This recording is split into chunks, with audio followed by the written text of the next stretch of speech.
Hello नमस्कार दोस्तों। मैं हूं आपका होस्ट एंड दोस्त the mad mad scientist Subro. और आप देखना शुरू कर चुके हैं बियॉन्ड साइंस आइज। हेलो, आप सभी को श्रावण महीने का बहुत बहुत बहुत बहुत आदर सत्कार सम्मान प्रणाम हार्दिक शुभेच्छाएं। और शुरू करते हैं महादेव का नाम लेके। हर हर महादेव। तो आज हम चर्चा करेंगे शिव तत्व पर। अब शिव तत्व होता क्या है? तो अगर हम शिव के बारे में जानना चाहें तो बहुत ज्ञानी गुणी जो परमात्माएं हैं, जो आत्माएं हैं, जो कि हम जिन्हें मुनि ऋषि आदि नामों से संबोधित करते हैं, तो उनके हिसाब से शिव वो है जो हैं भी और नहीं भी, जो स्थूल भी है और सूक्ष्म भी है, जो आपको हर एक रूप में दर्शन दे सकते हैं और उनका कोई रूप भी नहीं है। तो शिव तत्व को जानने से पहले आपको शिव जी के बारे में जानना पड़ेगा। तो बहुत लोग बहुत तरीके से शिव जी की वर्णना करने की कोशिश किए हैं। महाभारत में जब आपके भीष्म पितामह से पूछा गया था, जबकि वो कृष्ण का वर्णन कर दिए थे कि वो कैसे हैं, वो तेजस्वी हैं, वो ओजस्वी हैं, लेकिन उनसे जब पूछा गया कि आप शिव तत्व के बारे में बताइए, तो उनसे वो वर्णना नहीं किया गया, क्योंकि वो बोले शिव तत्व के बारे में जानने वाला सबसे नज़दीक का जो है वो है वासुदेव कृष्ण। कृष्ण जी को ही पता है कि शिव जी कैसे हैं, वो दिखते कैसे हैं, उनका साकार रूप क्या है, उनका निराकार रूप क्या है। तो वासुदेव जी ने महाभारत में जब वर्णना किया तो तब कुछ हद तक शिव जी के बारे में हमें पता चला, हमें ज्ञात हुआ कि शिव जी कैसे दिखते हैं, कैसे हैं। और वो भी उन्होंने इस तरह से वर्णना किया है कि जो साकार रूप है वो ज्यादातर वर्णित है, निराकार रूप शायद ही कोई वर्णित कर पाए। हम शिव जी को दो रूपों में मानते हैं। एक जिसमें हम बोलते हैं पार्वती पते नमः, हर हर महादेव, यानी कि a family man, a complete family man, जहां शिव जी अपने बेटर हाफ के साथ यानी कि माता पार्वती के साथ हैं और उनके बच्चे हैं, जो कि दो बच्चे हैं, दो लड़के हैं, जैसे कि गणेश जी और आपके कार्तिकेय जी, और 5 बेटियां हैं। अब इतना हमें ज्ञात है। उनके साथ नंदी महाराज रहते हैं, शिवगण रहते हैं, भूत पिशाच पेत सब रहते हैं उनके गणों में। अब ये एक रूप है शिव जी का। अब आते हैं शिव जी के दूसरे, जो कि परम शक्तिशाली रूपों में से एक उनका रूप है, वो है शिवलिंग। अब ये जो शिवलिंग है ये बहुत ही ज्यादा पूजनीय है, क्योंकि इसमें असीमित शक्तियां रहती हैं। आप कभी शिव मंदिर में गए होंगे जो कि ज्योतिर्लिंग या फिर स्फुटिरलिंग, मतलब जो स्वयंभू निकले हैं, जो कि ज्योतिर्लिंग हैं। जैसे कि आप शायद नेपाल में पशुपतिनाथ जी हैं, झारखंड में भी हैं बाबा बैद्यनाथ हैं, आपके वाराणसी में हैं बाबा। तो ये जो ज्योतिर्लिंग है और स्फुटिरलिंग है, तो ये भुवनेश्वर में भी है, उड़ीसा में, जिसको वो कहते हैं आपका लिंगराज मंदिर है। तो ये जो शिवलिंग है, ये शिव जी के शक्तियां और उनके विस्तार का वर्णन देता है। अब इसे अगर शिव तत्व में लिया जाए तो आपने ये कहानी बहुत बार सुना होगा कि विष्णु जी और ब्रह्मा जी में बहुत झगड़ा हुआ कि कौन श्रेष्ठ है। तब शिवलिंग प्रकट हुए, शिव जी शिवलिंग के रूप में प्रकट हुए और उन्होंने दोनों से कहा कि जो मेरे ओर और छोर को दोनों तरफ पहुंच जाएगा, जो सबसे पहले पहुंचेगा वो सबसे शक्तिशाली और महान है। अब ब्रह्मा जी ऊपर की तरफ जाने लगे शिवलिंग के और विष्णु जी नीचे की तरफ जाने लगे शिवलिंग के। विष्णु जी कुछ देर जाने के बाद उन्हें समझ में आ गया कि ये शक्ति मेरे शक्ति के पार है। वो हाथ जोड़े, नमस्कार किए और अपने पुनः स्थान ग्रहण कर लिए। लेकिन ब्रह्मा जी जो थे वो चले गए जितनी दूर जा सकते थे, और जब उन्हें लगा कि वो नहीं हो सकता तो उन्होंने कुछ छल कपट किए। आपको पता ही होगा केतकी के फूल के बारे में। तो उन्होंने छल किया कि मुझे छोर मिल गया है। वो आए और घमंड से बोले कि मुझे छोर मिल गया है।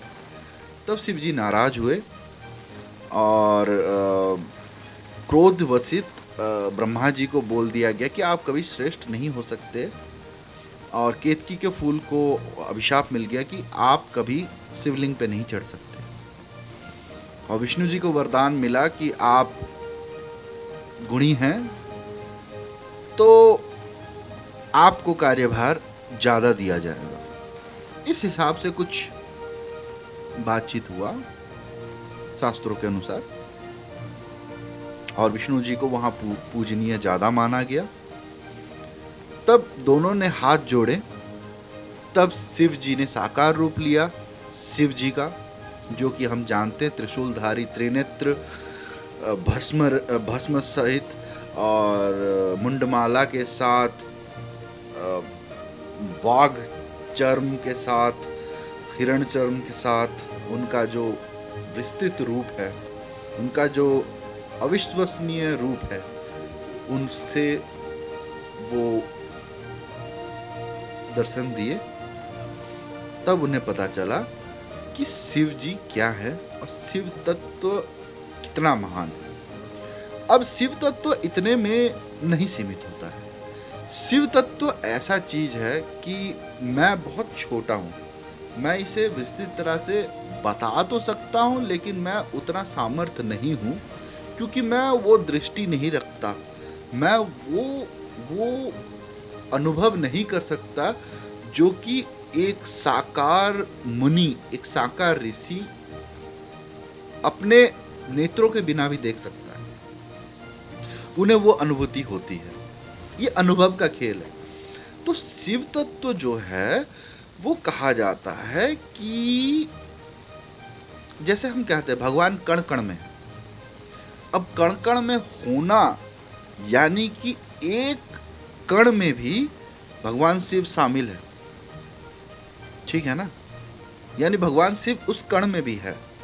अगर हम एक प्लास्टिक का बोतल खरीदते हैं तो उसके परमाणु तक में शिव शक्ति शामिल है, यानी शिव तत्व है। अब हम कहते हैं शिव शक्ति के बिना सब है, ये भी सही है। और हम कहते हैं शिव और शक्ति अलग है, लेकिन यही हम शिव तत्व में भिन्नता ला देते हैं। अब शिव और शक्ति को अलग से आप तभी देख सकते हैं जब आप उनको नर और पुरुष में विभाजित करते हैं। जैसे कि आप सोच लीजिए कि जैसे कि मान लीजिए कि मतलब हर काम को करने के लिए जो वस्तु चाहिए वो शिव जी है, और उस काम को सफल बनाने के लिए जो शक्ति चाहिए वो माता पार्वती है। तो ये भिन्न नहीं है, ये बस हमारे इन मूर्ख नेत्रों को समझाने के लिए ये तत्व ज्ञान को थोड़ा थोड़ा काट काट के बांट के हमें बताया गया, ताकि हम उसको एक साथ अगर हजम करने की कोशिश करें तो हमें हाजमोला की जरूरत ना पड़े।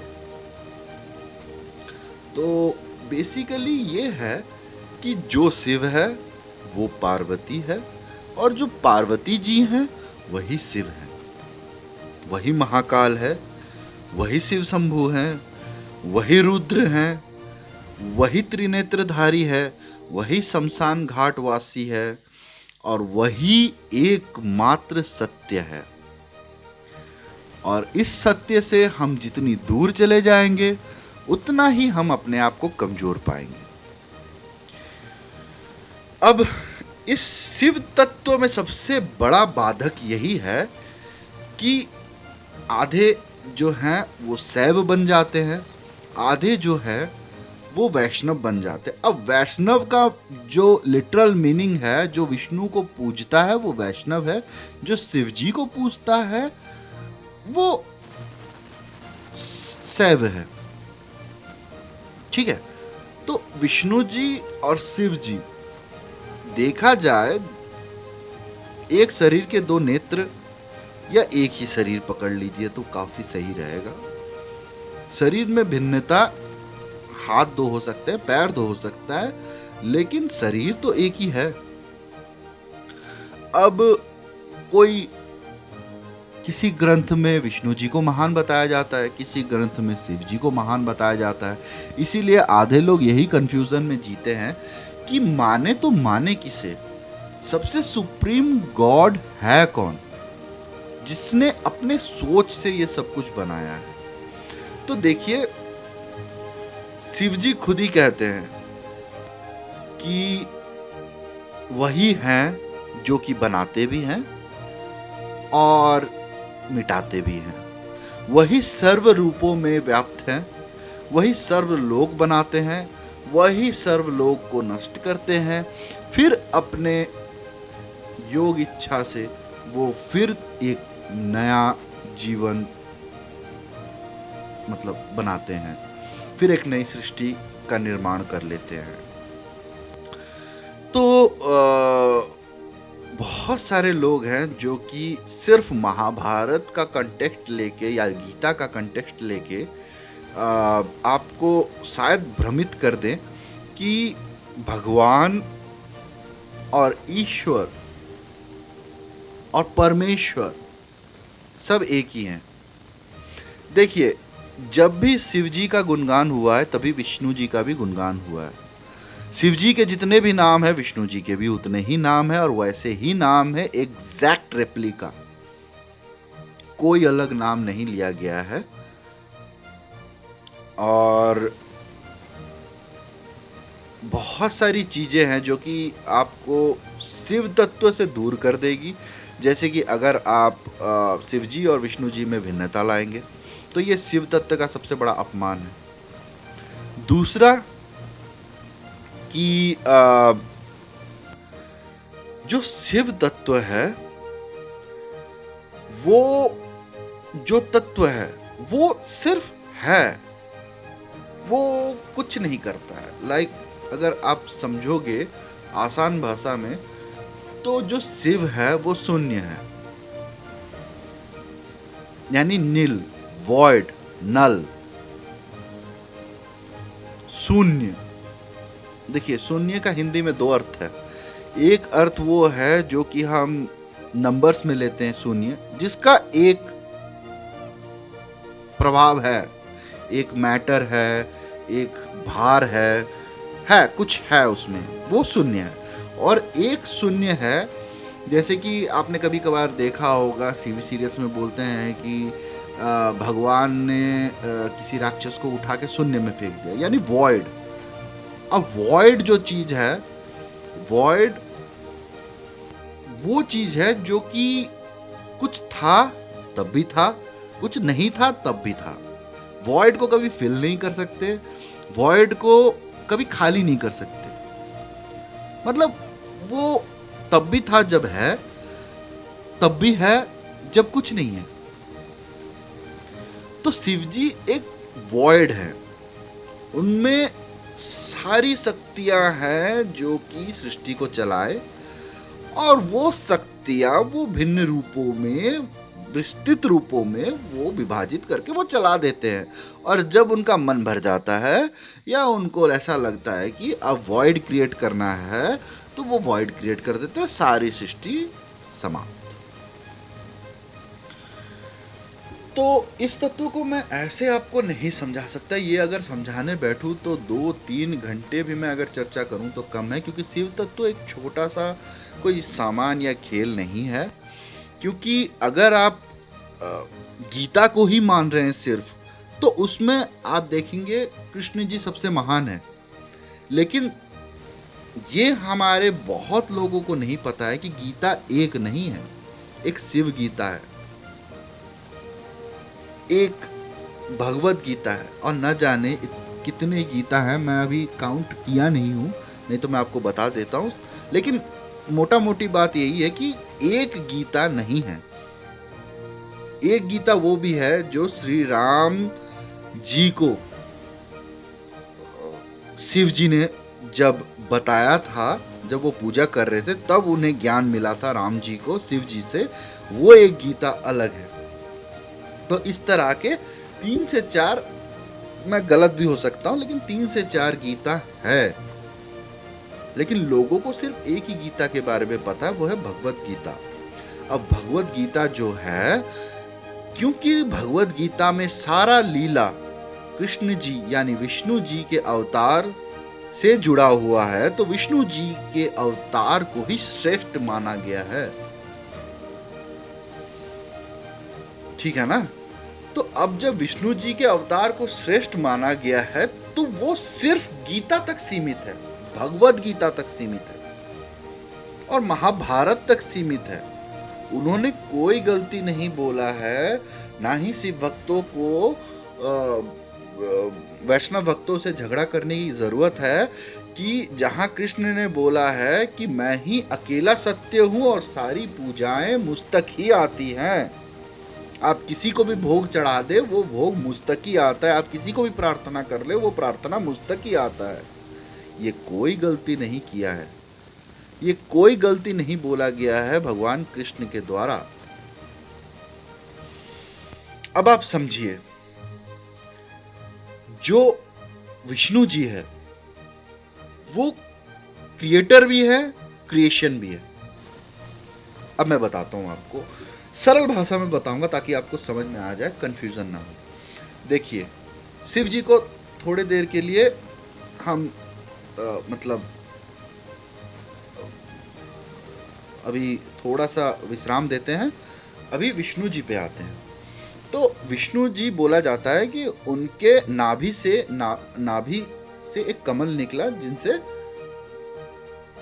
मतलब ब्रह्मा जी का जन्म हुआ। बहुत सही है। यानी कि ब्रह्मा जी जो भी बनाते हैं विष्णु जी के अधिकार क्षेत्र में रह के बनाते हैं। यानी कि विष्णु जी ही वो हैं जो कि ब्रह्मा जी से सारे कार्य करवाते हैं। हो सकता है ब्रह्मा जी का और विष्णु जी का पावर सेम हो, कि over the period of time वो महादेव से भी शक्तियाँ लिए हैं, वो विष्णु जी से भी शक्तियाँ लिए हैं, और त्रिदेव बोला जाता है, मतलब पावर तीनों का लगभग सेम है। अब ऐसा उस स्थिति में होता है उस स्थिति में तीनों का पावर सेम माना जाता है, जबकि आप परम ब्रह्म को मानते हैं। परम ब्रह्म का जो कॉन्सेप्ट है वो इन तीनों के लिए ही है। क्योंकि होता क्या था, जो भक्त जिनके हो जाते थे, जैसे कि आज के डेट में भी हम शिव को मानते हैं, हम विष्णु को नहीं मानते हैं। हम विष्णु को मानते हैं, हम शिव को नहीं मानते हैं। हम ब्रह्मा को मानते हैं, हम शिव और विष्णु को नहीं मानते हैं। तो ये झगड़ा आज का नहीं है, ये पुरातत्व काल से ही चला आ रहा है, मतलब पौराणिक काल से चला आ रहा है। ये जो झगड़ा है, इसको सुलझाने के लिए आप शिव जी के पास जाएंगे, उनसे अगर पूछेंगे कि सबसे बड़े कौन है, तो वो बोलेंगे विष्णु जी, ब्रह्मा जी। ब्रह्मा जी के पास जाएंगे तो वो बोलेंगे विष्णु जी, शिव जी। विष्णु जी के पास जाएंगे, बोलेंगे शिव जी और ब्रह्मा जी। तो ये इसलिए बोला गया है कि आप अपने में कलह मत कीजिए। आपको जिनको पूजना है पूजिए, आपका फल उन्हीं तक पहुंचेगा जो पाने के और प्राप्ति के लायक है, जो कि परम ब्रह्म है। तो इसमें अगर कंफ्यूजन ये है कि गीता में बोला गया है कि मुझे ही स्मरण करो, मैं ही तुम्हें तारूंगा, मैं ही एक हूँ जो सारे पूजाओं का फल तुम्हें देता है, और सारी प्रार्थनाएं, सारे पूजा पाठ, सारे कर्मकांड मुझी पे आके रुकते हैं। मैं ही हूँ जो सृजन करता हूँ, मैं ही जो हूँ, मैं मारता हूँ, मैं ही हूँ जो कि तुम्हें तारता हूँ, तुम्हें अपने जीवन फल से छुटकारा दे सकता हूँ। मैं ही हूँ जो कि तुम्हें जीवन मृत्यु के खेल से बाहर निकाल सकता है। तो बहुत सही कहा है कृष्ण जी ने। हाँ, वो है, और इसमें झगड़ा करने की कोई बात नहीं है। क्योंकि जो चीज आप बनाते हैं, आप एक कंप्यूटर बनाते हैं, आप कंप्यूटर को असेंबल भी कर सकते हैं, डीअसेंबल भी कर सकते हैं, और रीअसेंबल भी कर सकते हैं। तो उन्होंने कोई गलत नहीं बोला है। और जहां तक प्रार्थनाओं की बात है, हम जानते हैं हम सारे वंशज है ब्रह्मा जी के, ऋषि मुनियों के थ्रू आए हैं। तो अगर हम ब्रह्मा जी के वंशज है, ब्रह्मा जी विष्णु जी से निकले, तो हम विष्णु भक्त हैं, हम पैदाइशी विष्णु भक्त हैं। हम सब जन्म से सब कोट एंड कोट, हम सब जन्म से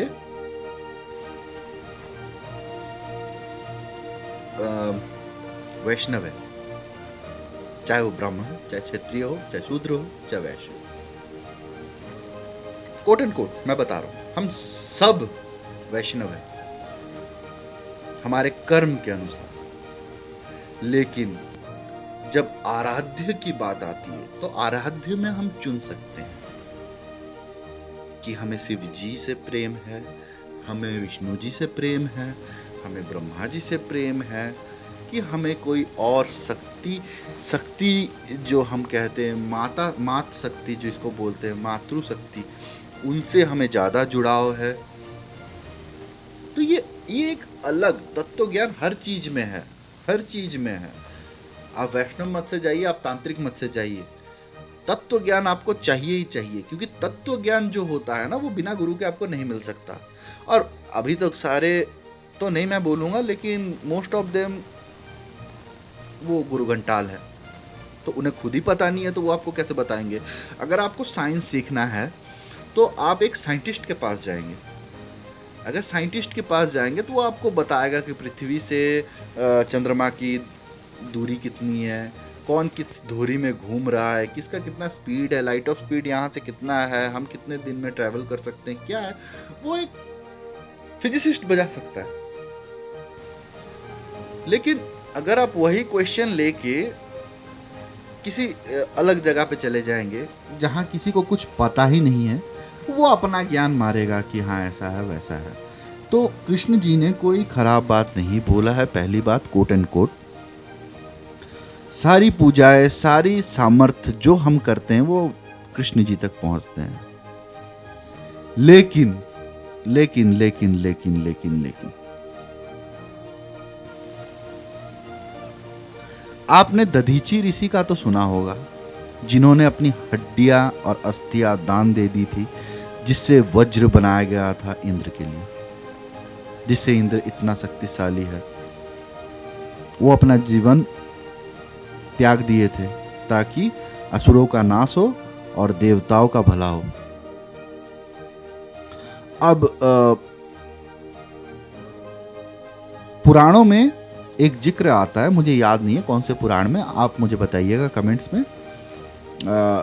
एक पुराण में ये बताया गया है कि विष्णु जी और दधीची ऋषि में वॉर छिड़ गया। अब विष्णु जी दधीची जी को जो भी बाण से या फिर जो भी अस्त्र से मारते, दधीची जी के पास उसका काट था। विष्णु जी ने सुदर्शन चक्र भी चलाया, लेकिन दधीची जी पे कोई असर नहीं हुआ। और मैं कोट एंड कोट बता रहा हूं कि दधीची जी जो हैं वो शिव भक्त थे, हैं और रहेंगे।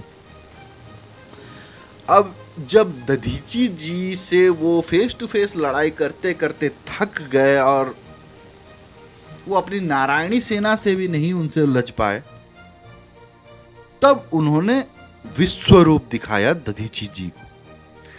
कोट एंड कोट विश्वरूप, वही विश्वरूप। कुछ याद आया जो गीता में दिखाया गया था, भगवत गीता में, जो अर्जुन ने देखा था, याद है? जो संजय ने देखा था, वही विश्वरूप भगवान दधीची ऋषि को दिखाते हैं। तो दधीची जी उस रूप को देख के थोड़े क्रोधित भी होते हैं और हंस भी देते, मुस्कुरा भी देते हैं, और उनसे ये कहते हैं कि तुम ये रूप दिखा के मुझे डरा नहीं सकते, तुम ये रूप वापस ले लो, वरना मैं यही विश्वरूप तुम्हें दिखा सकता हूं।